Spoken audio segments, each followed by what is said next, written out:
Good evening, ladies and gentlemen, and welcome to the annual shareholders meeting of the Fundsmith Equity Fund. I'm Ian King. I'm your MC for this evening. Lovely to see so many of you here. Thank you for turning up on a chilly February evening. Those of you who've been here before will know the ground rules, but I'll just set them out anyway. When Terry sends out his annual letter at the beginning of the year, you're invited to put questions for this meeting. Terry, Julian and the team then go through the questions with me, and I choose the ones that I think I would like to hear answers to and that you would like to hear answers to.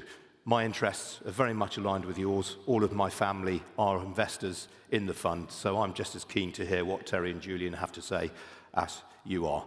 We have more than 200 questions this year. We only have time, understandably, for around 10 but this evening. If your question hasn't been chosen, don't blame Terry and Julian, blame me. I'm the one that decides what questions are put up. And if your question hasn't been put to the guys tonight, Fundsmith will be getting back to you. You will get an answer. And I'm reliably informed that a lot of those answers may already be out and with you. So you will get an answer even if your question hasn't been raised this evening. Without further ado then, I would like to welcome to the podium your Chief Investment Officer, Terry Smith. Nice to see so many of you, as it always is. I'm going to run through the usual stuff that I run through and a few other things as well, and then Ian's going to bowl the questions for us, as you know. That's the format. We've had Ian, we've got me. That's a disclaimer. I won't make the usual joke about the disclaimer. You've all heard my joke on that one by now, I think. So I'll move straight on to this. What I'm going to talk about now, not in the questions, but now, is performance and the investment strategy. And I'll go straight into it. The one I would use to describe it for the last 12 months is poor. And I've thought about a lot of words to use in relation to it. And I came up with poor because it seemed to me if we keep going like that, we will all become poor. We don't really want to do that, do we? And the critical point that I make in relation to the slide is that it says, people say 5 years of underperformance. I don't wish to split hairs. That's not the way to address this subject. But 5 years ago, we did 22% for 1 year. And if you do 22%, who cares what the market does? I want to talk about the background to that. And I want to do it because I think you should be informed about the background to that in performance. One of the many things that irks me is the commentariat who, when we talk about the reason why our performance has diverged significantly from the index for the last few years, say that we're making excuses or that we're trying to blame something. We're not making any excuses. We're not trying to blame anyone or anything. You can blame me if you want to blame anyone. We're just trying to give you an explanation, because I think that explanation is provided in order to try and do something that we've tried to do from the very beginning with Fundsmith, which is to give you the information to make an informed decision about what to do about this. That's what we're here for. We're not trying to make excuses, we're trying to give you some information. The only other thing I would say about the actual performance on the slide, I mean, obviously I could point to the long term, but you know I won't be doing that, is the key words on the slide, which I would emphasize, are those words there. So far. Because probably what will determine the outcome in terms of whether we're poor or not is not what's happened in the last 12 months, but what we do in the next 12 years. And I and the team are committed to doing that, to carrying on in a manner which we'll describe as we try and deal with the issues that we're talking about now. First of all, what worked and what didn't last year, because this gives you some insight into what's happening and what we did and didn't do right. Our top 5 performers and our top 5 detractors.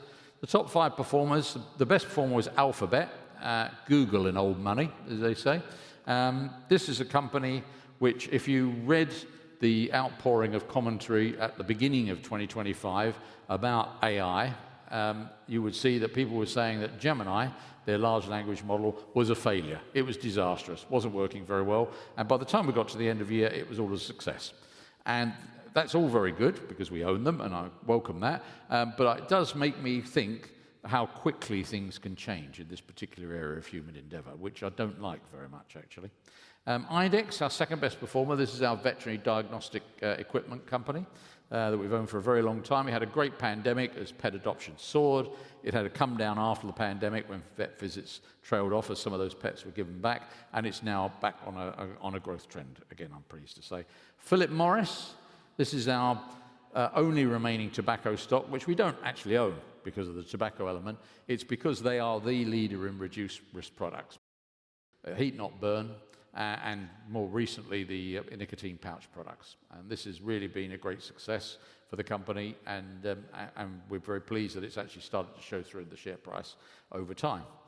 Meta, the old Facebook in old money, this, as you probably know from previous remarks, was a very difficult share for us. We bought it and received a barrage of criticism, and it's actually been a very strong performer. And Microsoft, last but not least. If Microsoft is still in that position in 2026, it will be the 11th year. What didn't work? Novo Nordisk, which has moved to a farce from a tragedy, I think, in terms of the company. We bought it in, I think, 2016. We thought it was different to other drug companies in terms of the drug discovery process. We proved to be right. They came out with the first weight loss drug, Wegovy, actually Ozempic when it was released as a diabetic drug, a drug that's got any number of other indications, some of them labelled now for conditions which it helps, and they managed to snatch defeat from the jaws of victory in the core US market by playing it very badly against their competition, Eli Lilly, and their other competition in terms of people who compound the drugs, often illegally. And I think the thing that it's important to learn things from mistakes. Making mistakes is something we absolutely all do. The main question is, what are you going to do about it? And in this particular case, if you went back to the beginning of Fundsmith and any of the meetings that you attended where people often ask us things like, why don't you own drug companies? You ought to own drug companies and so on. We always said, we won't own a drug company. We really don't like the uncertainty of the drug discovery process.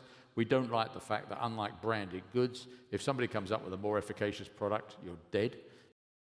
That you're reliant upon legal protections. The legal protections are often quite faulty in terms of protecting. You're not relying upon moats, competitive moats designed as a result of branding, marketing, distribution, and so on. You're relying upon legal protection, and it doesn't work. So I think the thing we've learned is we were right first off. Don't own drug companies.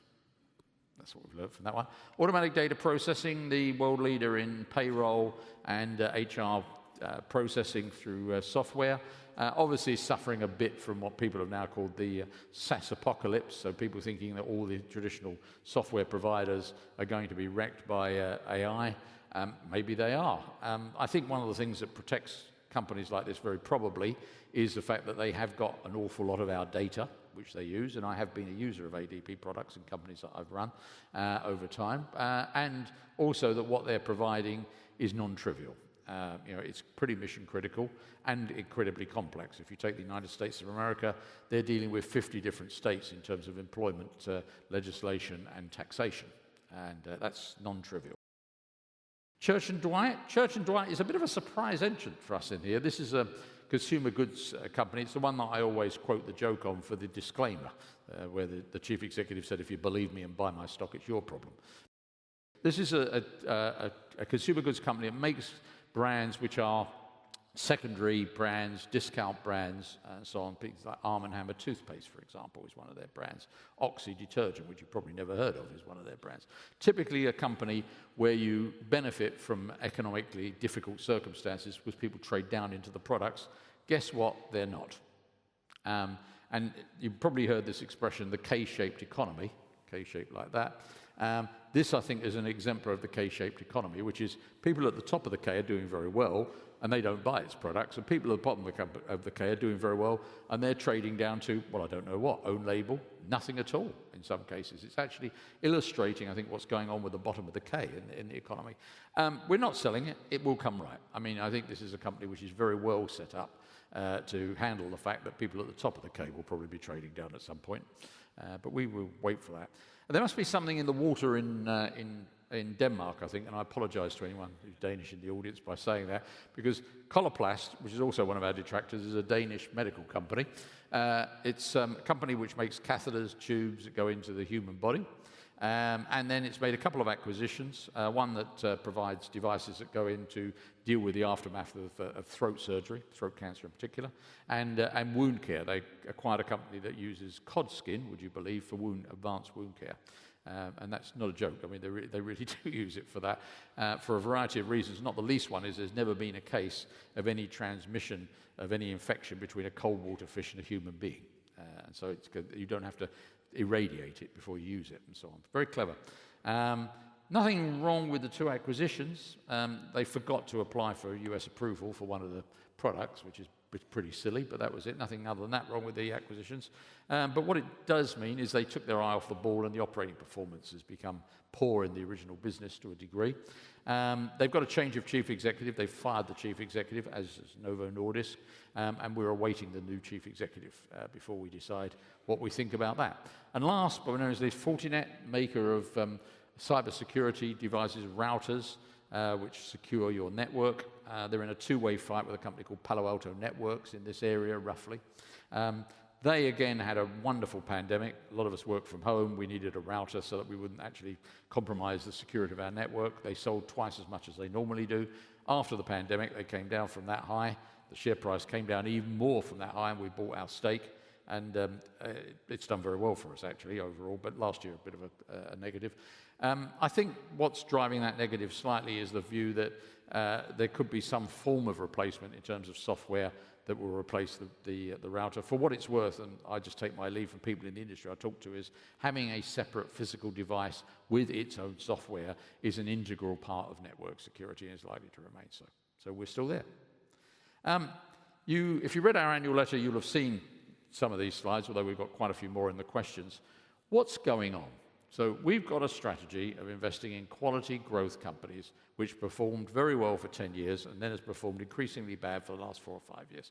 What's going on, folks? Is it just we've got it wrong? Is it that the strategy no longer works at all? I mean, it clearly hasn't worked during this period. That's not even a matter of debate. I think what's going on is a couple of things. This is about concentration of performance, this slide. The grey bars are the proportion of the S&P 500, which is in the market capitalization of the top 10 companies. So the top 10 companies by market value, what proportion of the index are. You see they're 25% there, and they're 34% by the time we get over there.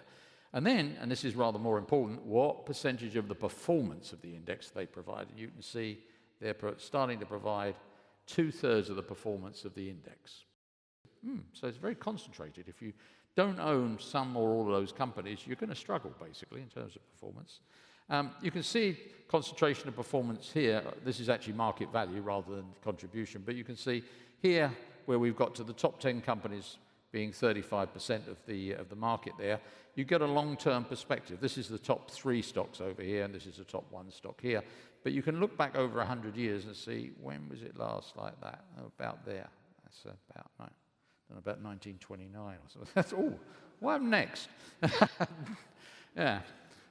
Okay. This is one of the things driving it, which is the switch into index funds. Increasingly, money has been placed in index funds.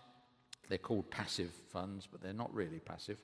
Whether we're talking about an index fund, which is an open-ended fund, or an ETF to track an index, and they're outperforming people like us, and therefore the money is flowing from people like us into the index. And when that happens, it has a very big effect. And you can see it here on this slide how it's happening. You know, if you go back to round about the .com here, you can see that the proportion of money in index funds was around about 10%, I would guess, something like that. Now, in 2023, I think that is, it went over 50%, and it's still going up. It's still going up. And it is a momentum strategy. It's not a passive strategy. There may not be a fund manager making choices for you, but it's not a passive strategy.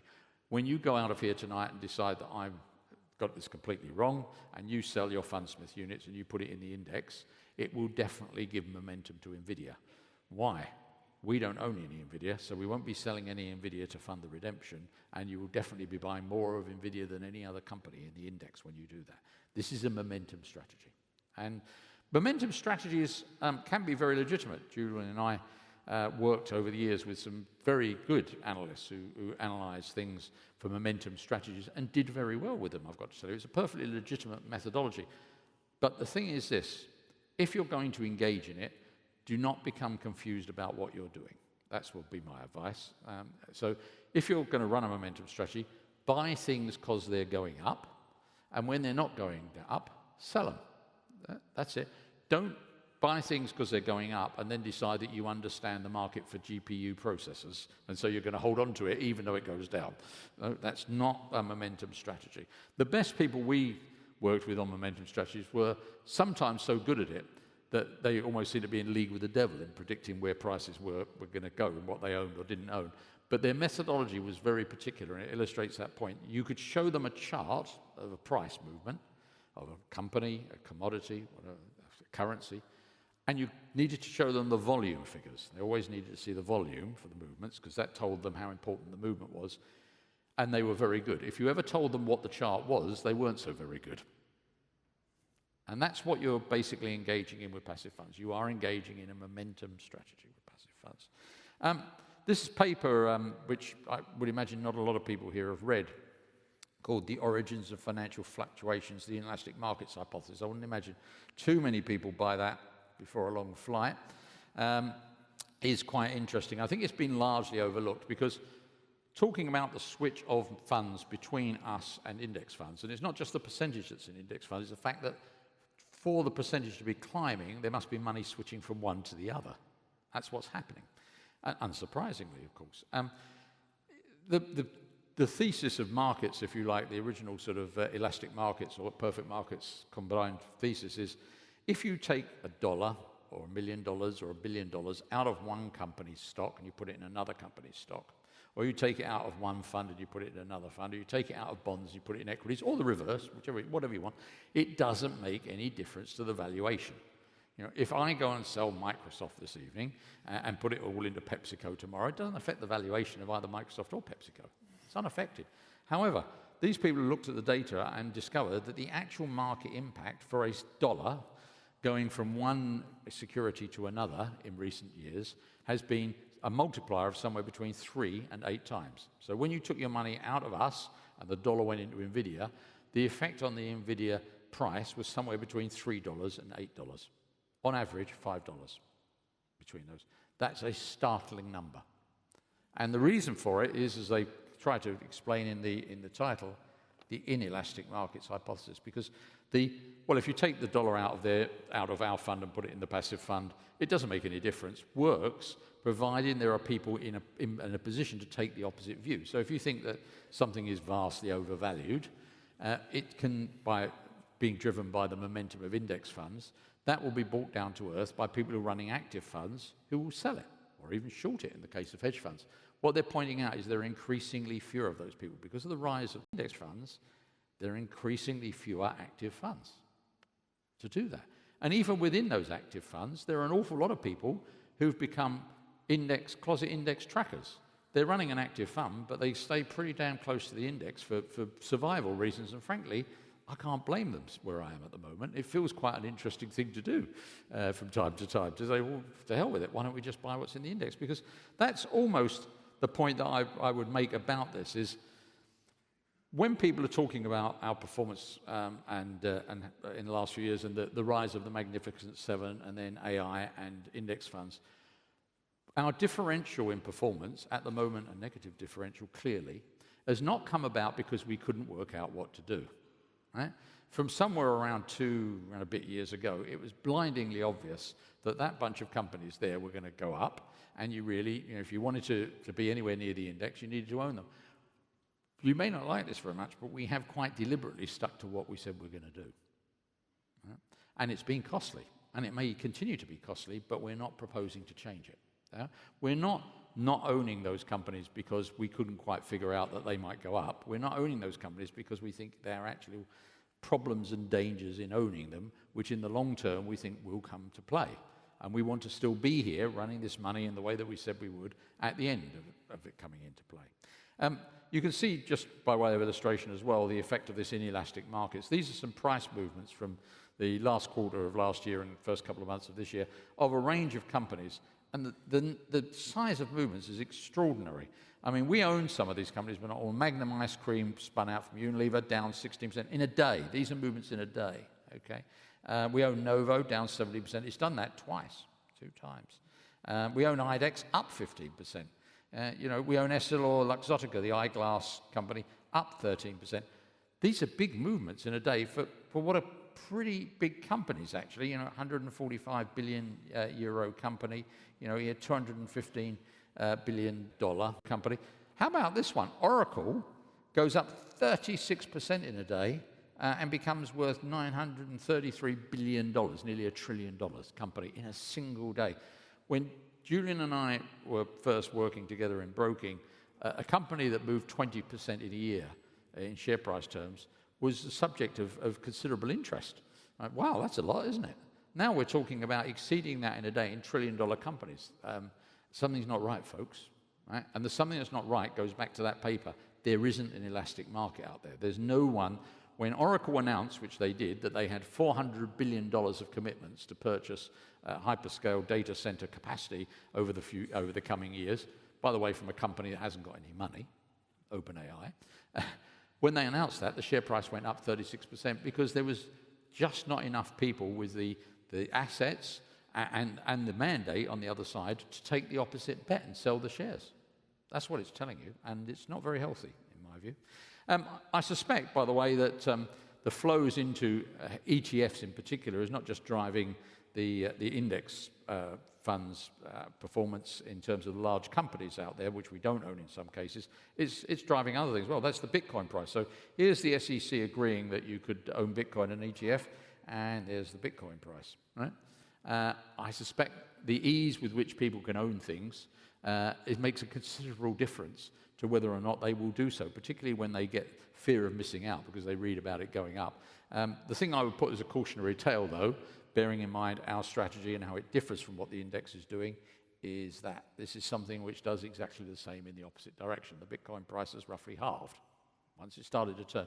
Momentum, remember I've said, as a strategy is legitimate, but try and remember that you don't have a view of fundamentally, just when it starts going down, you sell it.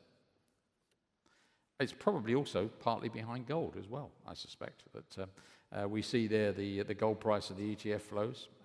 Which way around this is difficult to determine. Are there ETF flows because the gold price goes up, or gold price goes up because of the ETF flows? I don't know, but it is an interestingly highly correlated chart, isn't it, to look at that. Enough of performance. So that's what I wanted you to know about what we've done, where it came from, where we made mistakes, which we did, what's happening in the wider world out there, and how we view it. Okay? And how we view it is, with adjustment, we're going to stick to what we do. Investment strategy. We talk about this just for a few minutes, if you would indulge me, because I think you should know whether we're doing what we said we're going to do. 3 steps: only invest in good companies, try not to overpay, try and do nothing. Only invest in good companies. There's the look-through table. These are the companies in our portfolio over the years with 5 performance metrics down here to tell you how they're performing. You can see the return on capital employed, ROCE, last year was 31%, down very slightly, but not very much. And as you can see, very significantly higher than the 17% on the index. Good. Our companies are making 31 pence or cents for every dollar, pound that we own of their capital. Okay? Gross margin, the difference between cost of sales and revenues. Our companies have got 62%, again, down very slightly, 45%, 43% on the index. Our companies make stuff for 4 and sell it for 10. People in the index make stuff for about 5.5 and sell it for 10. That's what it's telling you in English. Take out the other costs, you get to operating margins, 28%, down slightly last year. Beginning to get a theme here, aren't we, though? Nothing to write home about, but bit on the weak side there.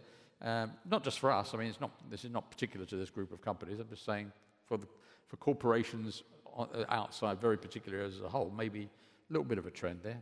And you can see 28% compares with the index pretty well.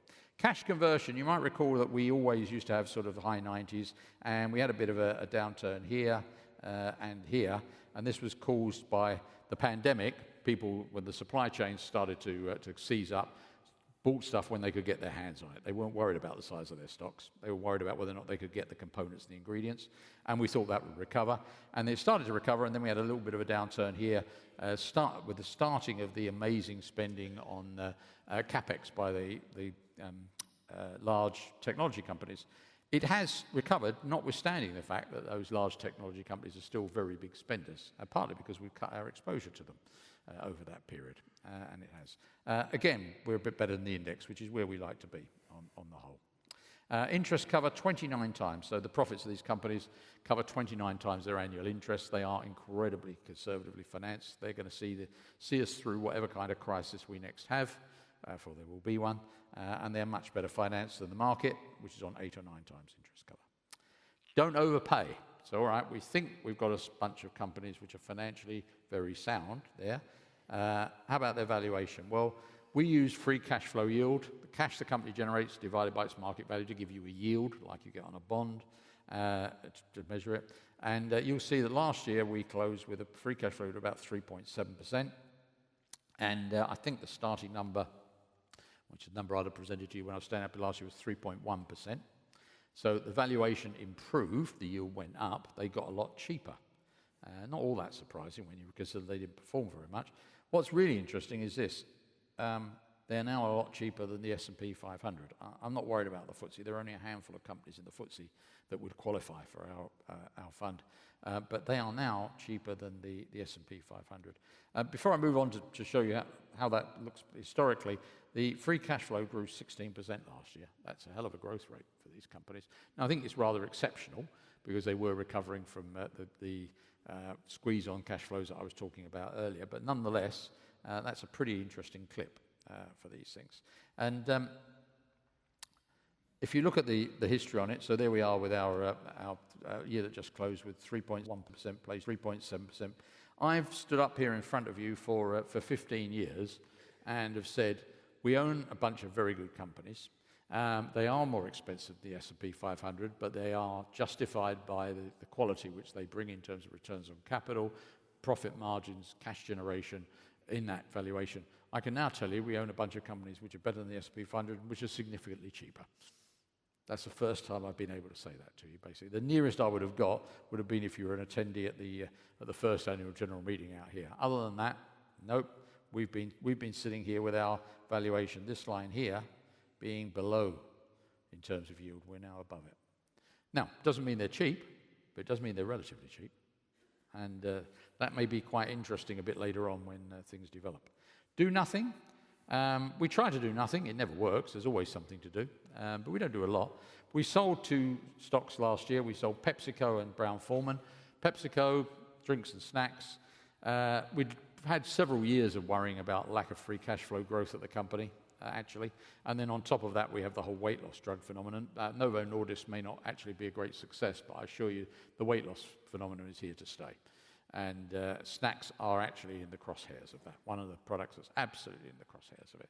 So we sold them. And Brown-Forman, you might recall we sold Diageo the year before. We hung on to our Brown-Forman, partly because we wanted to make sure that the effects we were seeing were genuinely the case with regard to weight loss drugs and alcoholic drinks. But as time went on, we became more convinced that there are several factors impacting the drinks companies negatively, not just weight loss drugs, but also Generation Z or Z, depending upon whether you're American, drinking habits or lack of drinking habits. And the legalization of marijuana is another one, which is quite a big impact. And I'm shocked by this, the number of people in my generation who've stopped drinking. He said, looking meaningfully over there. Shocking. Sobriety has called on. We hope that Brown-Forman's family ownership would lead them to perhaps find a course through all this, that a company which was subject to sort of quarterly earnings influences wouldn't be able to, but it's not so. I think the family is very focused on getting its dividend rather than doing something. We need, to own a drinks company again, we need somebody to come along and say, we accept that there's a problem with Generation Z, weight loss drugs, marijuana, and what we're going to do is this as a result. We haven't heard that from anyone yet. That's what we need here. What did we buy? We bought back into Intuit, accounting and tax software company. You might recall we sold it a few years ago when they made an incredibly bad acquisition for a marketing company called MailChimp, where we thought that they paid 3 times the right price and that it wasn't in their area of expertise. The shares, and this is a sort of moral tale of our time, went up initially because they were going to be an AI beneficiary. They've now cratered and we've started buying them. the acquisition is sufficiently bad that they've now started reporting numbers ex-MailChimp. That's how bad it is. One would like to believe they've learnt their lesson. We started buying Zoetis. Zoetis is the biggest veterinary pharmaceutical company in the world. Quite an interesting complement, if you like, to IDEX. We like this area. A company that struggled a bit. The fact there were side effects of this drug. We asked our veterinary consultant, who's here tonight, what she thought about it, and she said she knew about the side effects and would prescribe it. And she's also my daughter. She's over there somewhere, I should think. And so we bought it. EssilorLuxottica we started buying. We've followed it since inception. World's biggest maker of eyeglasses, that is frames and lenses. A consolidator within that industry. An industry which has got a secular tailwind in terms of people who don't have vision correction in the world who need it and will get it eventually, and people in the developed world who've got vision correction but continue to trade up in terms of designer frames or multiple pairs of glasses, etc. And of course they've got a hit at the moment, at least, with the smart glasses that they've partnered with Meta to do. And it's a great leap forward, I think, in terms of product, because up to now the glasses were the ones provided by Google, which made you look as though you're at the dentist having a wisdom tooth extracted and cost $1,500. These ones are a pair of Ray-Bans and cost $300. And it's like, oh, well, hang on, I know which one I'm going for. I think there's a chance that they are part of the development now of a new product that we haven't seen since the smartphone, really, in terms of how we will get and interact with computers. Yes, there will be competition. Apple has announced that they're going to do some smart glasses. I'm amazed by the commentary out in the stock market continually, which is, so you thought there'd just be one company doing this, did you? No, of course there'll be competition over time. We just started buying Wolters Kluwer. Wolters Kluwer is a Dutch company which is basically got a database of publications which they supply to people, things like medical papers, legal and so on, which are used for people in terms of doing work on precedents for legal cases and contracts, people developing surgical procedures and drugs and so on.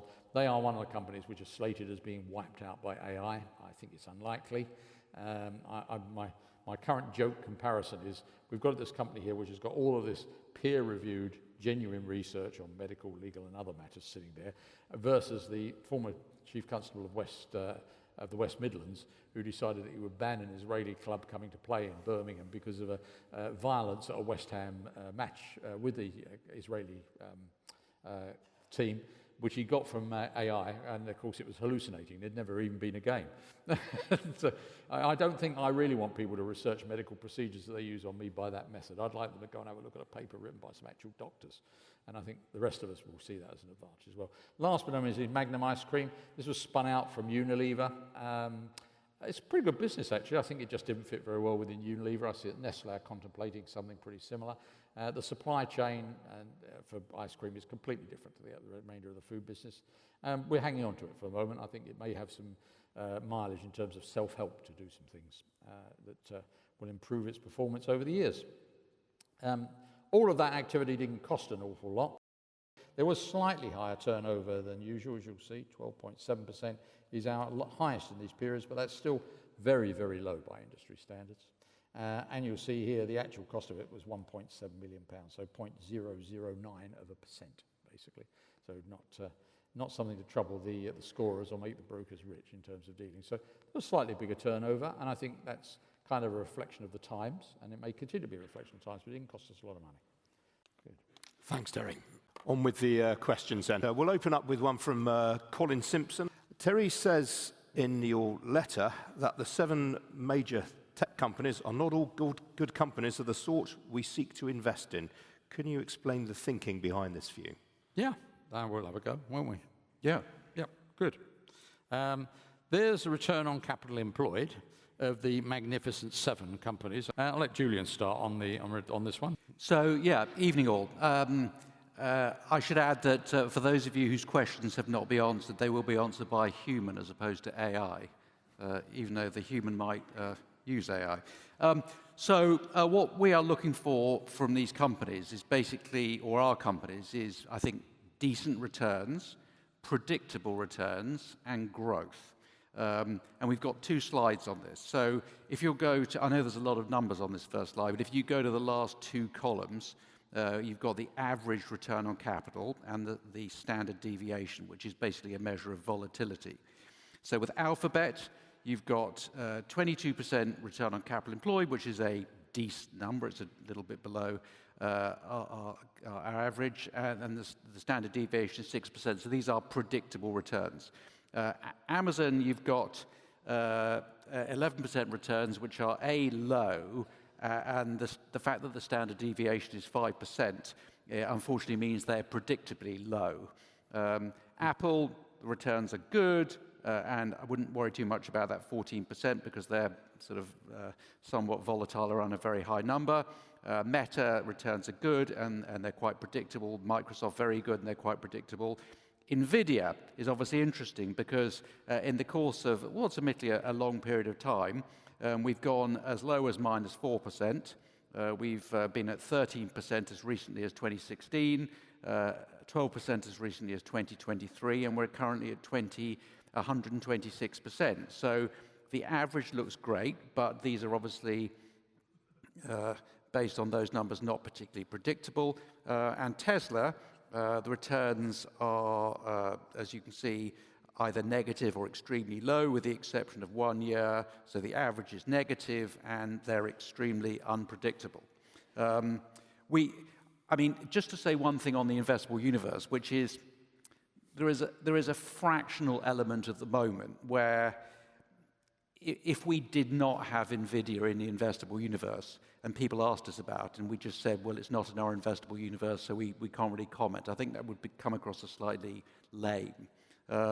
So the other thing is, there could be a moment when, as there was in 2002, with some of the companies that fell sharply after the dot-com bubbles burst, there could be a moment when, there probably will be a moment, when some of these companies look interesting, or whether they get cheap enough that we don't need to be able to forecast them out decades.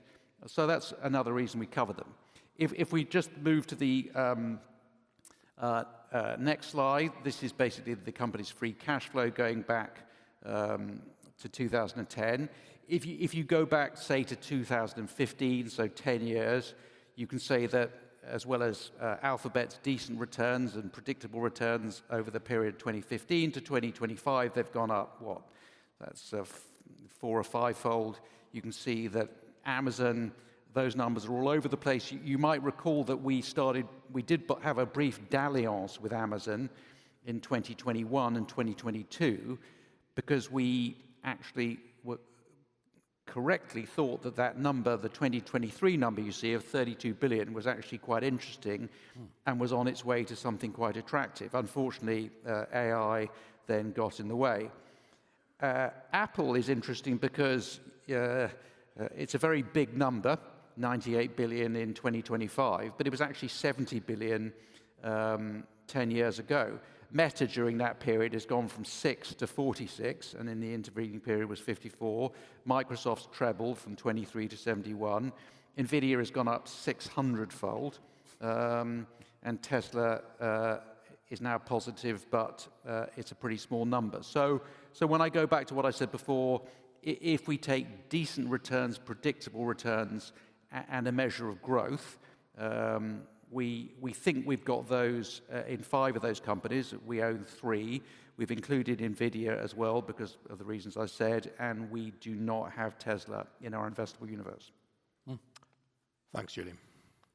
Next question is from Christion Crowson, and he asks, is the attention economy a fundamental shift in how we define value, prioritising liquidity and reach over cash flow, or is it just a modern justification for a classic bubble? Oh, by the way, I forgot to say I agree with him. I agree with him. Yes, okay. We both lived through, as some of you did, I imagine as well, but very directly through the dot-com bubble. And were running a broking business at that time in which we were using a fundamental valuation tool, which is still in existence today, called Quest, owned by Canaccord. And the head of it is here today. Pardon? The head of Quest is here today. Is he here? Jimmy Collins here today? Yes. Oh, Jimmy, you out there? Good. And it's got a lot of similarity to the way that we look at companies, unsurprisingly, since we developed it. And so you might be unsurprised to know that we were incredibly skeptical during the dot-com boom. And we did have an analyst, Mustafa Omar, who famously used to put out share price targets of 0 on companies on occasions, and proved to be right, but did get an awful lot of sort of flack in the meantime. These are some quotes from that period that I've put up on the screen. I wonder if it sort of rings a bell with anything that's going on now. Traditional valuation metrics like PE ratios don't apply to internet companies. It's about market share and future potential. That was expressed by serial analysts over the period. This is from, we've actually managed to find the particular analyst for this one, Mr. Gilder, the author and tech prophet. The internet is not just a new technology, it's a new world. The old metrics of valuation are as obsolete as the horse and buggy. Yeah. And Mary Meeker was very famous, Morgan Stanley's queen of the net, as she was known in 1999. We are in a new era. The old rules of valuation are gone. Well, maybe. I don't think that we've entered an era where the rules of valuation in terms of returns on capital and growth are not going to be applied anymore. At the moment, they've just been suspended because people are increasingly uncertain about the outcome of AI investment. That's what's happened to them at the moment. I was just going to add that one of the interesting things about the four, I think most people wouldn't doubt, beneficiaries of the attention economy are Google in search, Amazon in e-commerce or online shopping, Facebook, Meta in social media, and Apple in providing the device that actually enabled you to interface with the internet all the time, as opposed to just when you're at your desk. And if you think about sort of when those companies came in, Facebook obviously wasn't even invented during the dot-com bubble. Came into 2004. As you can see from those, don't go back to the numbers on that previous page, but obviously sort of still pretty small 10 years later. Amazon was going then, but was mainly, as I recall it, then still a bookseller. Yes, it was. Competing with Barnes and Noble. Google was started in 98, was absolutely tiny at the time of the dot-com bubble, didn't go public until a few years after that, and the iPhone didn't come in until 2007. So one of the lessons of all this is that the way that the people who actually benefited from what the dot-com bubble produced, i.e. the internet, were actually very, very unclear at the time that this was all going on. Yeah, I mean, even if this is a fundamental change in the way that we work and assimilate information and program and process information, taking that precedent, it seems to me unlikely that we know who the winners are right now. Very good. Well, there's a bit of a theme developing here, because a lot of the questions that we've had in have been on this sort of theme. And we've put a couple together here from Graham Heddle and Hamid Shader. And the question is this: with $500 billion sunk into AI and profitability still theoretical, is this the largest speculative craze in history? Specifically, at what point does the declining return on capital invested, employed, and margin pressure from this AI arms race disqualify even the tech giants from your high return investable universe? Yeah, okay. There have been lots of these episodes in economic history where there have been major developments. There's a few on here: canals, railways. I particularly like the communications one, the telegraph. So, put some wires up alongside a railway and use Morse code to communicate. The telephone, connect a telephone to the wires so you could speak. Radio, so that you could speak without wires or broadcast. Of course, TV and the internet, if we stay down there. Airplanes, and of course now AI. And speculative bubbles existed around all of these things, basically, all of them. The radio boom of the 1920s was dominated by a company called RCA, Radio Corporation of America, which, notwithstanding the universal take-up of radio, which continued, lost 98% of its stock value. All of these, you might say, to some degree or completely, benefited us, changed the way that we work, changed the way that we live, and have benefits for us, but they don't always have benefits for investors, sometimes at all, actually. Airplanes is the classic. The Wright brothers took to the sky in Kitty Hawk in 1903 with the first powered controlled flight. And the great Warren Buffett said that the right thing for any investor who was present to do would have been to shoot them down, because nobody's ever made any money out of operating airplanes in the meantime. And so, you know, there is an awful lot of precedent for these things existing in the past. What we're living through, we have this great sort of recency bias, don't we, and live in the moment of the present increasingly, I suspect. The fact is that history does have quite a lot to tell us. The actual question was about, is it the biggest, though? So we're going to talk about scale a bit here. These are the CapEx, so the capital expenditure, that's been declared by the so-called hyperscalers, building data centers and putting processing units into them for 2026, as you can see here, so for 2026. And what we've done is we compared the numbers that they've announced with their cash flow. You can see in the case of Microsoft, it's 87%. In the case of Meta, 91%. In the case of Alphabet, 97%. In the case of Amazon, where Julian's already highlighted the rather low free cash flow, it's more than 100% of their cash flow, so they're going into debt for that. In the case of Oracle, it's twice their free cash flow, so they are going significantly into debt to do this. And the winner, on the number one on the podium, is CoreWeave, where the commitments that they've announced for 2026 are 567% of free cash flows, or as we call it in analytical terms, a lot. And actually, there are some things that scare me that are not blindingly obvious. One of them that does scare me is, since we're clearly in an arms race here, is that some of these people have enough money to keep going. That's one of the problems here, is that they will probably keep going unless they won't walk away because they're financially constrained. They'll have to have some demonstrable sign that they can't get the kind of return on capital from these products that they're funding. Is it the largest speculative craze in history? We've tried to do some work for you here, which we've looked at some numbers. These are the top 5 AI hyperscalers combined market value at the moment, $11.2 trillion. These are the top 5 semiconductor businesses, $8.8 trillion. So we'll call that sort of 20 trillion, I think, between those two, shall we? The dot-com bubble, the NASDAQ at its peak, was a total capitalization of 12. So, that's interesting. We've had to do some real work historically and with some inflation statistics, which are totally imperfect, I'm sure you'll appreciate, to say that the Dutch East India Company had a valuation of 8 trillion, having the major advantage of running India, or most of it at the time. The Mississippi scheme was $6.5 trillion, and the South Sea bubble was $4.3 trillion. And we put the AI data center spend at the bottom there by way of comparison, how much they're actually saying they're spending. The short answer to the first part of the question would seem to be yes. It is the biggest. Here's some other evidence of it in market terms. These are statistics back, as you can see here, to 1964, so a long sweep of history, and they look at how the largest 50 stocks have compared with the Russell Mid-Cap Index. So how have the biggest 50 stocks in the market, which as we know are now dominated by the tech stocks, compared with the Russell mid-cap stocks. And you can see that the dot-com is there, and there's where we are now. Okay. Yep. And an awful lot of what people talk is they say, well, you know, I mean, you've got to be wrong, you know, because, you know, all these companies are doing this, and Satya Nadella's a very clever guy, and Larry Ellison, and Mark Zuckerberg, and so on. Yet they are. There's absolutely no. But, you know, then, rather like us, they're not exempt from making mistakes, right?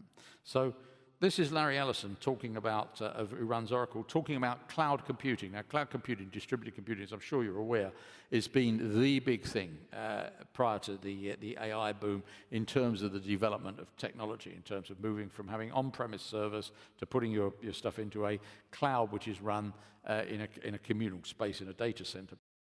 When the cloud began, he said, what is it? It's complete gibberish. It's insane. When is this idiocy going to stop? Now, as a result of that, he completely missed out on the cloud. He is now number 4 in a 2.5-horse race in the cloud. The others being clearly Amazon, Microsoft, and Google in the cloud in terms of the provision of cloud services. And I think as smart as he is, that's affected the way that he's approached it. That's why that earlier slide shows that he's spending 200% of his cash flow on this. He's going all in on this. He's not missing the cloud twice, I think is the way he views it. But before we think, well, that's good, because he's judged this to be right and he's spending twice as much money as he's got on this, he does not always get things right. In 2022, they announced the acquisition for $28.3 billion. Quite a lot of money, that, isn't it? Of a company called Cerner.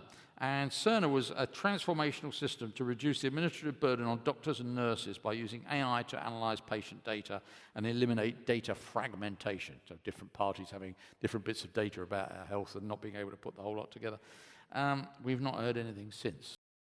Now, I'll leave it to you to decide whether we've not heard anything since because it's such a wild success that he's embarrassed, or because it hasn't actually worked. But I know which way I'm betting on that. Julian, do you want to say anything about this? I've been talking pretty good. I was just going to say one thing, which is, so when I was sort of looking at some factoids for this, so if you'd have seen the Wright brothers, I think it was their fourth attempt. Was it? I can't during the day. Right. And it flew for 852 feet. If someone had said to you it's going to change the world, and you said, well, it could only fly for 852 feet for 12 seconds, I don't know, and it can only carry one person, and obviously 100 years later, you'd have looked pretty stupid. But I've heard the phrase, which has already come in, about people being AI deniers. We're not AI deniers. We're just trying to say... I want to make money out of it. Yeah. Yeah. How the hell do you make money out of it? Or not only how do we make money out of it, but who are the people... Who are the people who will make money from it, if any? Over the long run, who are going to be the way that Meta and Amazon and Google... And we haven't got a clue. And in aerospace, it wasn't anyone called Wright. That's the total Oracle movement over the few days when they announced the $400 billion commitment that they got from OpenAI, who I can assure you have not got $400 billion right now.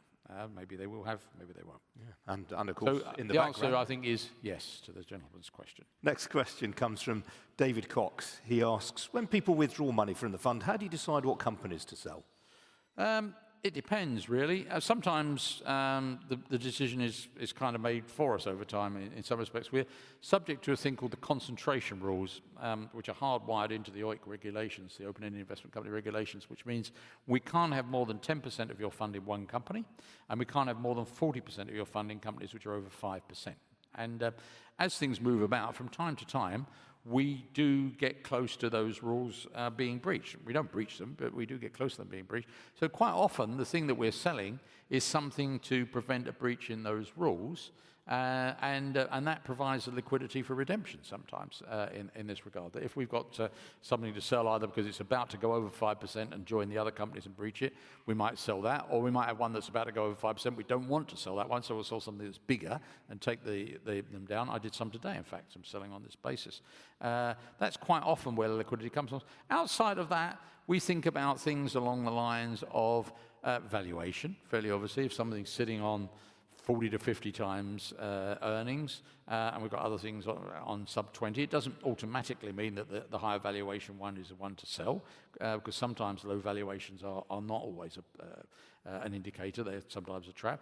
But it certainly starts us thinking about it in terms of which way we go. Sometimes it's about coming out of sectors because we just think they haven't got as good prospects as the remainder which we retain. So we might sell things to come out of things like the drinks companies. Yeah.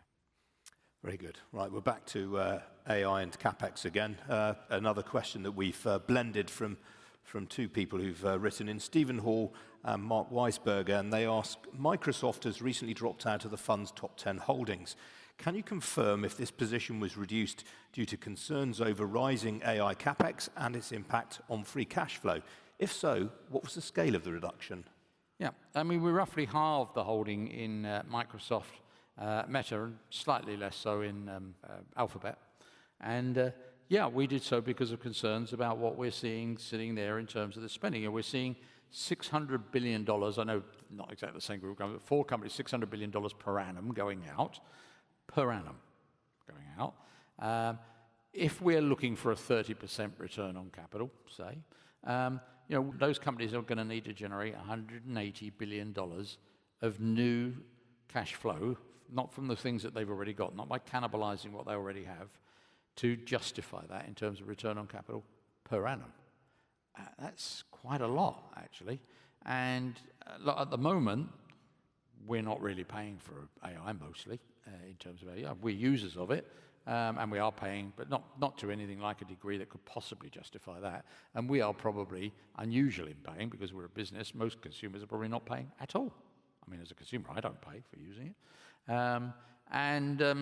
So that's tricky. And I know there have been models historically where people have given you things and got you hooked on them, and then later on told you what the price is and started to make lots of money from it.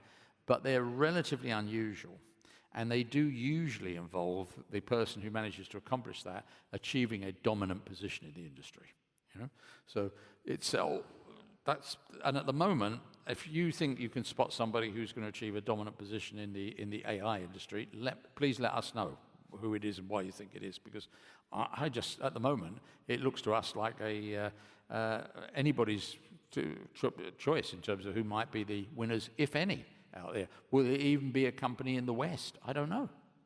I really don't know. So, I don't see the justification coming from that at the moment, from a dominant player or players emerging who are able to charge, able to get that incremental cash flow in order to build returns that would justify the kind of spend that we're seeing here. I mean, the other way of doing it, which people have done historically a bit as well, is to get you hooked on something and then not charge you directly for it, but to sell you something, advertising, your data, etc., Facebook, Google, and so on. But again, in order to accomplish that, you need a dominant position.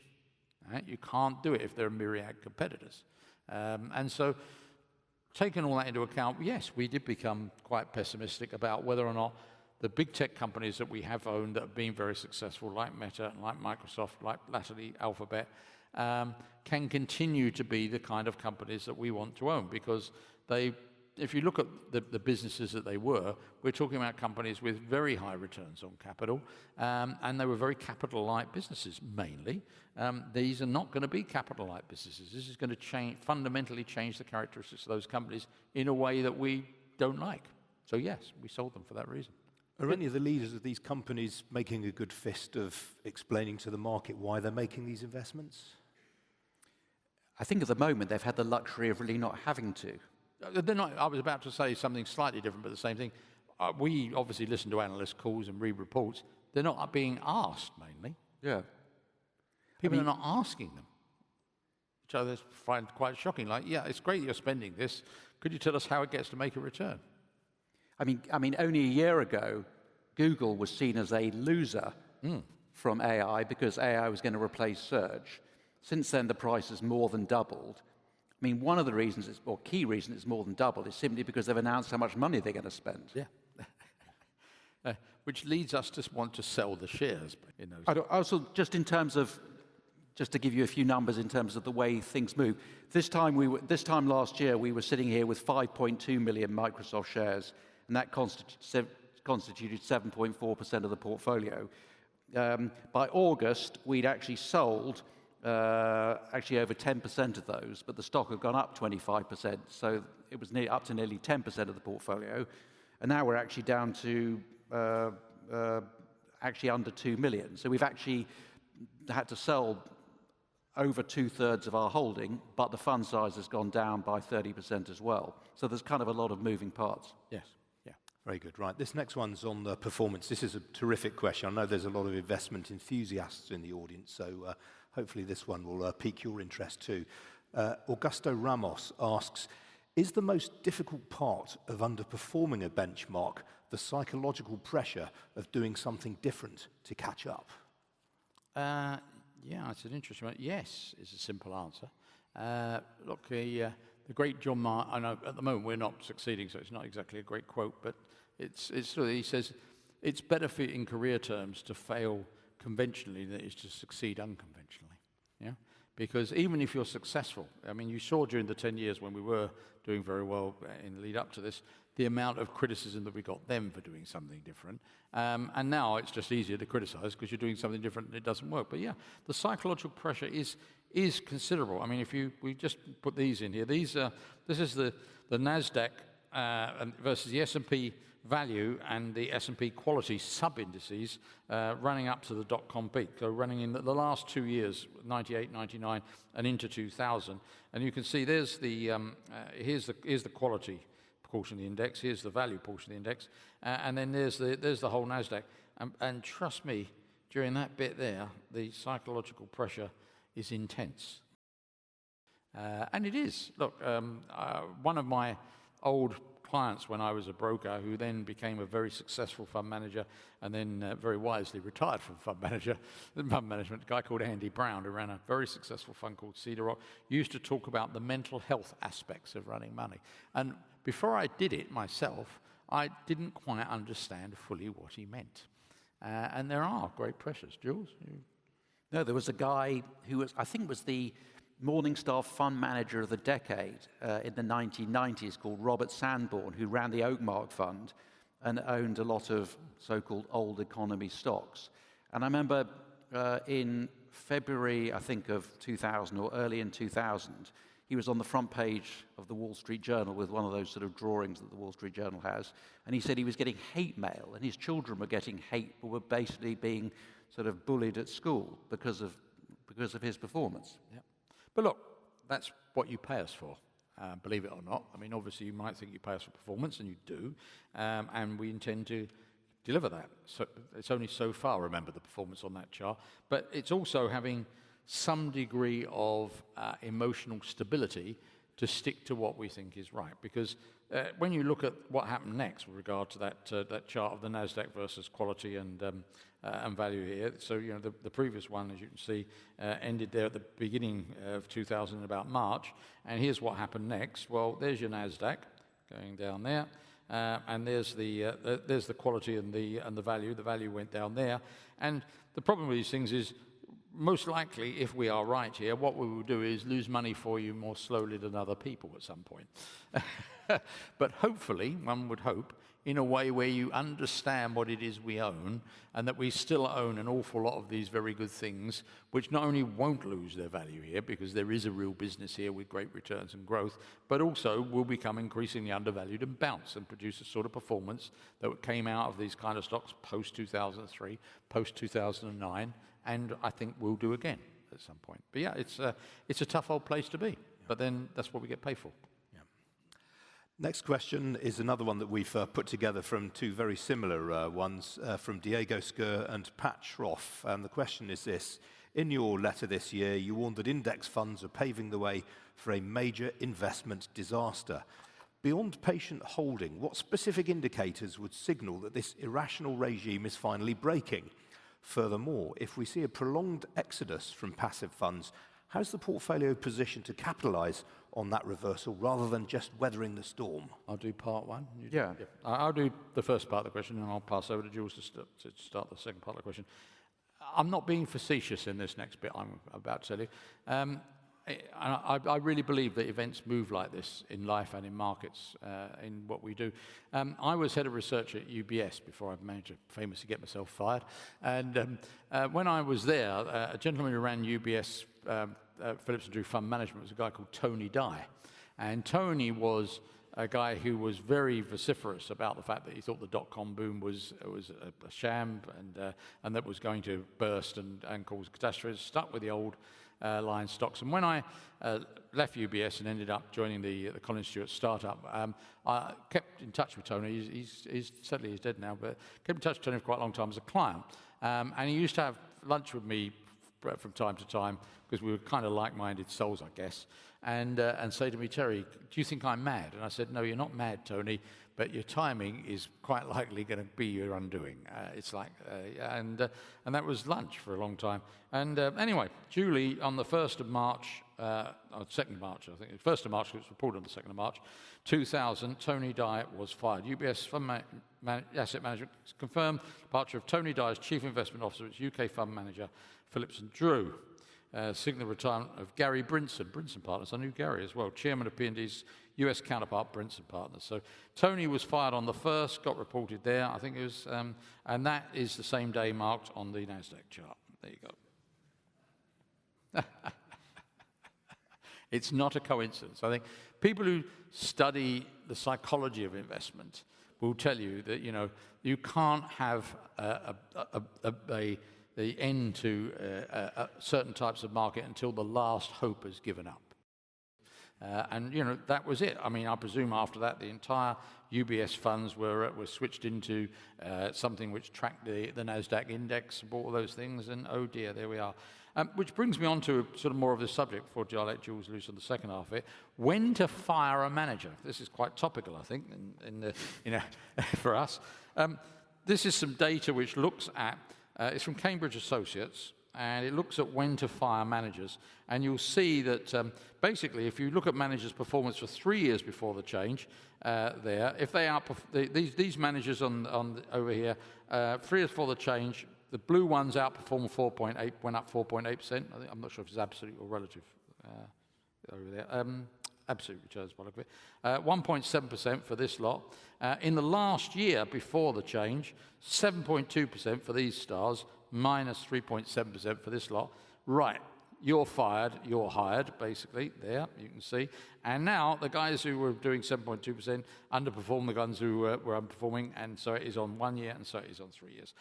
And, look, the time to fire us, were you going to do so, was about 2021. Now, you might say, Terry, why didn't you tell us that? And there are a couple of reasons for that. One of them is it's not my job, actually. that's either your investment advisor's job or your job, actually. I run a fund, and I've told you what it does, and it will continue doing it. It's up to you to decide that. And you may have noticed when you look at this data was from 2003, so it's a bit out of date, isn't it? Let's get a bit more up to date. Here we've got some stuff in here from Research Associates using Morningstar data. And this is mutual fund performance in quintiles, so fifths, based upon past returns. So you get those sorted by 3-year simple returns, because what they're looking at here is the performance of the funds after they were changed. So the losers managed that kind of performance, and the winners in the best quintile managed that kind of performance. And this is what they were like in relative performance. It's not just in absolute performance. The time to fire a fund manager is when he's doing very well. Oh, anyway, that's my pitch, and I'm going to stop there and let Julian do the next bit. So the second part of the question, to remind you, is how is the portfolio positioned to capitalise on the reversal on passive funds if it were to happen? So I suppose the answer is threefold. First of all, if you think back to the dot-com bubble, Amazon crashed, presented a great opportunity in Amazon and other stocks like that in 2002, 2003, 2004. So that is one thing we would look to do. Secondly, we've had a slight live firing exercise here, because I know this wasn't an exercise from passive funds, but in 2020, during COVID, we, as it happened, owned two of the biggest cleaning, or the two biggest cleaning stocks in the world, so Reckitt's that own Lysol and Clorox, and we were able to sell those after they'd done rather well and move into several stocks, notably Nike and LVMH, which, at least for the first few years, did extremely well. So I mean, we've got sort of course and distance in terms of doing that sort of stuff. And the third thing is, the reason why we maintain an investable universe is to have a roster of stocks that we are, at any moment in time, wanting to own if we could only own them at the right price. And in the event of a big fallout in terms of exodus and passive funds, the babies would probably get thrown out with the bathwater, and so it's possible, or quite likely, that those would come into range. Very good. Two very topical questions now. We'll ask them separately. The first is from Howard Rosen, who asks, with the dollar falling likely to continue, does it make so much sense to be so overweight dollar equities? And then Brendan Andrews asks, is de-dollarization occurring? And if so, how would it impact the fund? Yeah, I think I'd start by saying I think the two questioners are talking about two somewhat different concepts, which are often conflated. The fall in the value of the dollar has occurred, and is not entirely surprising. In fact, we've thought from the outset that the Trump administration's policies of trying to correct the trade balance and get interest rates down, in his particular case, were antithetical to a strong dollar. So that's not a shock. But that's not the same as de-dollarization. They're two different things. And I would say, The de-dollarization bit is, people moving on to use other currencies, and people talk all kinds of things that are going to happen. People are going to use the renminbi, people are going to use the euro, they're going to use stable coins, they're going to use other forms of digital currency, etc., etc., etc. I think it's a little unlikely. I understand the impetus for de-dollarization. I imagine that the Russians would very much like to be able to sell their oil for another currency that they could convert, but you can't. And it's really quite difficult because when you look around, not only is America, I'll come on to a little bit of information about this in a moment, an enormously big economy, right? And the alternatives are not great. I mean, so the second biggest economy in the world is China. The renminbi is not a convertible currency. If you want to own renminbi, in the event you do so, there is only one way for you to do so. You have to open an account at the Bank of China to do so. Good luck. In the event, that would be my view on that. And so I think there's an impetus to it caused by the tensions with China, by the tensions with Russia, and so on and so forth. But I still think at the moment the likelihood that there's anything out there which is capable of taking over to that degree is not very likely. But the value in the dollar is a somewhat different concept. We may or may not be getting de-dollarization. I said I probably think we're not. But what we have had is a fall in the value of the dollar, and that may continue. So, there's the chart since 2008. And you can see that if you look at the US dollar over this period here, where we look at the what's happened in this bit here, which we were looking at, with the dollar going from somewhere around 120 or 114 to 137, it's kind of that's not that big a move compared to other moves that we've had in either direction out there, actually. So we are getting into a little bit of recency bias about what's happening in the dollar. Plus, I would also say, looking at that chart, notwithstanding these rather large moves here, a bit here, a bit here, a bit here, the trend would seem to me to be clear, and it's not the dollar going down against, well, the pound in particular. So look, I just don't think that we should get quite worked up about it. Part of the problem, though, is this. Now, here's the split of our fund. We've got 69.9% of our companies by weighting are listed in the United States or America. That's because it's actually the world's biggest capital market. Right? In fact, it's only 47% of their revenue, so it's a lot less. But I know the questioner would say, yeah, but if you've got this view that the dollar's been going down and may go down further, shouldn't you be diversifying for that? It's not as easy as you think. I mean, this is the size of the US economy in comparison with a few other economies out there. So the US economy is larger than the combined economies of Brazil, Canada, Russia, Italy, France, the UK, Japan, and India. Wow. Unsurprisingly, you're going to find companies which have an awful lot of revenues in that bit, even if they're actually listed in that bit or operate in that bit. Unilever is a UK headquartered company, a UK listed company. Its two biggest markets are India and America. You might want to own Sage rather than Intuit if you were looking at being diversified from America. 45% of Sage's revenues are in America.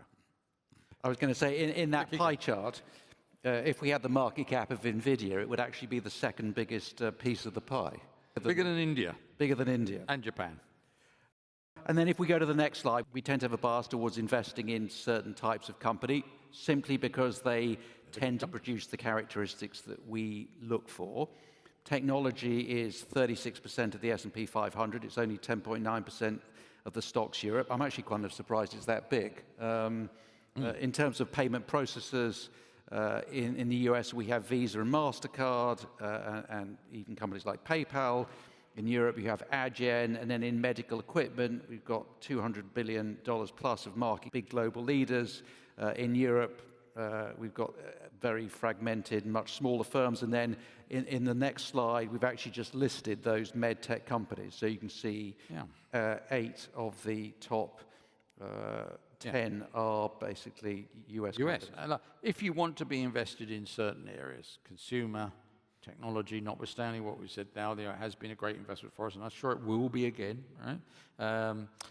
Medical, in particular medical equipment devices, and certain aspects of industrials. It's difficult not to invest in America. you can see the problems in terms of the currency and so on, but it doesn't mean that it's easy to find a way to deviate from investing in the United States, given the size of the economy and the type of companies which it's developed, basically. And look, if you went back, 20, 30, 40, 50 years, and you chose to wanted to invest in a different type of business, so if you wanted to invest in a bank, in the 80s, probably the place to be would to invest in the UK or something, or Europe. Insurance companies, it's different. Chemical companies, so it's different. But it's just in terms of the sectors that we tend to prefer to invest in, we find most. And we don't prefer them just because it's caprice. We prefer those sectors because historically they've produced some of the very best returns out there. Just to go back to the de-dollarization issue, you made the case there why the renminbi is not going to displace the dollar as the global reserve currency anytime soon. A lot of people would say, well, what about the euro? The Eurozone's a big, rich block of similar number of people to the United States. Yeah. I mean, I would doubt the euro, personally, because there isn't actually, as we know, the same structure in terms of support for either the bank or the bond market. I mean, bear in mind, it is the Federal Reserve Bank, and it has the power. I mean, what makes the dollar so powerful? Enormous economy, and it has a great tax base, and actually, let's not beat about the bush, an enormous nuclear arsenal with which to defend the whole thing. None of the above is true about Europe, right? The European Central Bank does not have any ability to rely upon government taxing the individual countries in order to support the European Central Bank in its mandate. It just doesn't have it. There's one currency and there's one central bank, but it stops there. There isn't anything else behind it, I think. Look, other places, I think, have currencies which, because of the fiscal and monetary policies that they pursue, probably make them pretty attractive, like Switzerland, Singapore, and so on, but they're just too small. There just isn't enough capacity there for them to become the marker for global trade in oil and coffee and anything else, given the size or lack of size of the currency concerned. Very good. Next question comes from Michael Young. Michael, if you're here, thanks for the question. And he asks, the doing nothing part is my concern. I think a lot could have been improved on in the last few years, as the Fundsmith price indicates. Of course, if and when the crash comes, it might be a pretty solid bet. But until then? Well, I think it's a fair point. We said in the letter this year that we very much like the Charlie Munger mantra. We like a lot of his mantras, actually, late Charlie Munger's mantra, that any period when you don't tear up one of your long-held beliefs is a wasted period. And the one that we singled out in the letter was the one which we operated on historically, which was only invest in a business that can be run by an idiot, because sooner or later they all are run by an idiot. And I guess what the Novo thing has painfully taught us is, you know what, there aren't very many businesses that can be run by idiots, and they can cause a lot of damage when they do it. So that's one that's definitely torn up. I might say, I digress, I am going to come back to the question. Alongside that, another mantra, it's not really a mantra because we didn't really have it as a mantra, but an awful lot of people do when they're talking about investment, is engagement. Engagement with companies, in our humble opinion, is a waste of time. We almost never get them to change what they're going to do, even when it's disastrous, like it was when Adobe tried to buy Figma, or when Intuit bought MailChimp. They just carry on. And so actually, the only way to handle it is to run away and sell the stock. But I think he's right about the do nothing. You'll see that we've done more in the last year, and I suspect that the times are such that we will continue to increasingly, not to the same degree as other fund managers, do a little more, because there are things which are causing change, and it's not just AI. I mean, it's easy for us all to rely on AI because it is the topic du année, or whatever it is, out there. But there are plenty of other things that are causing change as well. Weight loss drugs is another example. Weight loss, the impact of weight loss drugs is going to be felt across clearly the food and drink industry, and probably wider than that over time as well, in terms of other aspects of healthcare. And there are lots of other things like that where I think you're absolutely right in terms of the questioner's suggestion that we actually will do some things which we wouldn't perhaps have done historically. But we're not about to become traders. It's not our expertise. It's not what this strategy is. It's not about to be there. We are trying to do things in advance of the downturn. It's things like we're doing where we're shifting out of those large technology companies into the Essel or Luxotticas or the Walters, Kluwers, the Zoetises of this world, which we think, as much as it will be painful for everybody the day this all happens, because it always is, they will be the ones which will survive and prosper better, I think. So we are working on that. Jules? Yeah. Well, I was just going to say that, reference the earlier price chart about the volatility of stocks and the movement in a day.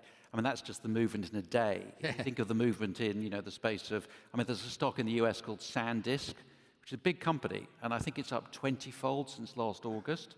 So when you see, and I was just quoting earlier, Alphabet has doubled in the last year. When you see movements of this magnitude, life would be very easy if, in pursuit of our, return of, 12, 13, 14%, the prices went up 5% one year and 20% next year and averaged out at about the sort of number. But we're now seeing such volatility that I think sometimes you just have to be more active. Yeah. Yeah, you just have to be. You have to take more action than you ideally would like to. Yeah. Yes. Very good. Right. This next one is from Peter Harris. Peter, thanks for the question. I love this question, actually.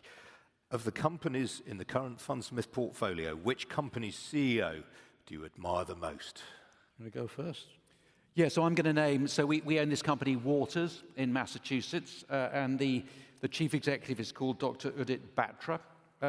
So Dr. Batra, so when a new chief executive comes over, there's generally a fairly sort of well-choreographed series of events that happen. The first thing that happens is the corporate jet is fired up, and there's a world tour where he or she goes and surveys his domain.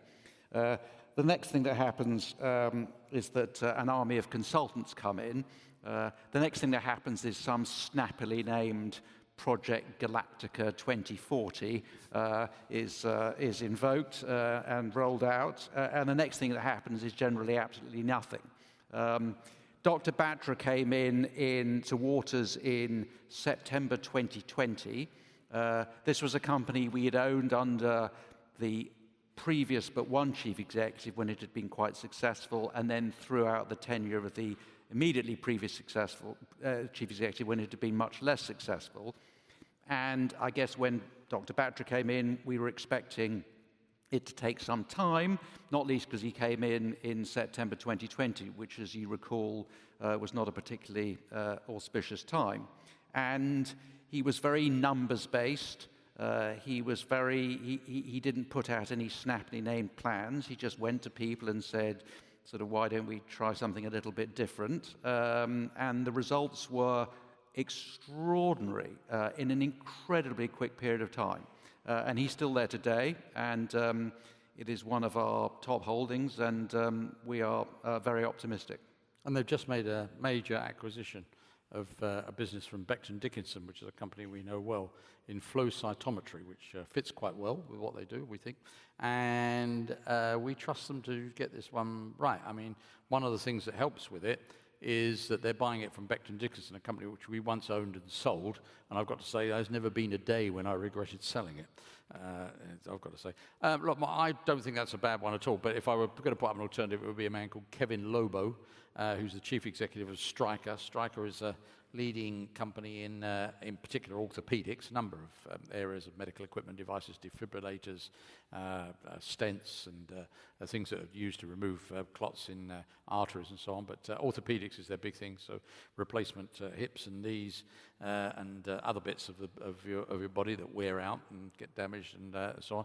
And I would just highlight a couple of things about it. One of them is they made an acquisition of a surgical robotics company a few years back called Mako, M-A-K-O, and at the time there was absolutely no way it worked on the numbers, and he basically said, trust me, and he was right.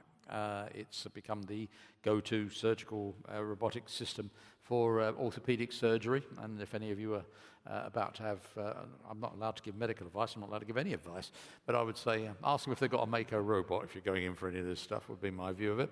I think it's interesting to see, because what Julian said about Udit at Waters he didn't do anything. It's not about great thoughts and strategy plans and consultants and stuff. It's very simple things that Udit did, like, you know, finding out where the equipment is. Let's start with that. And how long have they had it? And don't come back and be very proud that they've had it for 25 years. Sell them a new one, kind of thing. And I think Kevin, the thing that distinguishes Stryker, in my view, apart from the Mako acquisition, from other companies in the industry, which have been very unsuccessful. We watched Johnson & Johnson buy a company and turn it into a disaster as part of their Depuis medical equipment, a company called Synthesis, which did trauma equipment in this area, which is a great business. I mean, as people say, when you're lying on a gurney with a broken leg, you don't discuss the price of the plate, do you? But it's been a disaster for them. And in Stryker's case, I think it's because they grasp the reality that these things need to be sold. That to get your knee or your hip in there and used by the medical practitioner, somebody actually has to turn up and do a proper sales job. It doesn't sell itself. You know, whoever said if you build a better mousetrap, the world will beat a path to your door is an idiot. No, they don't. You've got to actually go and sell them the mousetrap. And I think Kevin and the Stryker lot have shown great form at that. Very good. Right, this is the last question of the night. It comes from Mark Atkinson, who I know has been coming to this meeting for a number of years. So, Mark, thanks for the question. And this is on behalf of his grandson. And he says, "Dear Terry, like you, I'm a long-term investor. I was born on the 9th of July 2025 and have been an investor in Fundsmith most of my life. My parents named me Otis, partly in the hope that I will go up in the world. Otis is also, at the time of writing, a fund holding. If you were to name a child after one of your holdings, which one would it be and why? Kind regards, Otis Sample." Well, good one to finish on. Yes. I suppose if I were going to name a child after a company, it would become L'Oreal Smith. And it doesn't really trip off the tongue all that much, does it? And it so happens that I do now have a son. And so I did name him after something, but I hope you'll forgive me. I didn't name him after one of our portfolio companies. I'm something of a movie buff. I love the movies and hold movie nights at home. And I would say I've financed a couple of movies. Financed is the wrong phrase for it. Given money to people in the movie industry would be closer to it. I'm very keen, and I think there's an awful lot that we can learn from the movies. Julian sends us daily when something happens in the world. The clip from Casablanca where the gendarme says, "This place is closed. I'm shocked to hear there's been gambling." And the waiter goes, "You're winning, sir," as he's going by. Well, we quote these things to each other all the time about this thing. So anyway, my son is named after a movie, not after a company. And I wanted him to have the same initials as me, as well as which coincided with the fact that I was able to name him after my favorite movie. So he's called Thomas Crown Smith. And I hope he'll forgive me. It does mean that I've got lots of things like cufflinks and so on with my initials on that I can give him, none of which he'll want, of course. But never mind, he's going to get them. So. Brilliant. Mark, thanks again for the question. That concludes this year's meeting. As I say, if you put in a question and it wasn't answered, you will be getting a response from Fundsmith. I hope you've enjoyed it. Please give your thanks to Terry and to Julian for a great presentation. Thank you. And thank you, Ian, for once again guiding us through this, which is much appreciated. And thank you all for coming tonight and for your continued interest and support. Thank you. Thank you.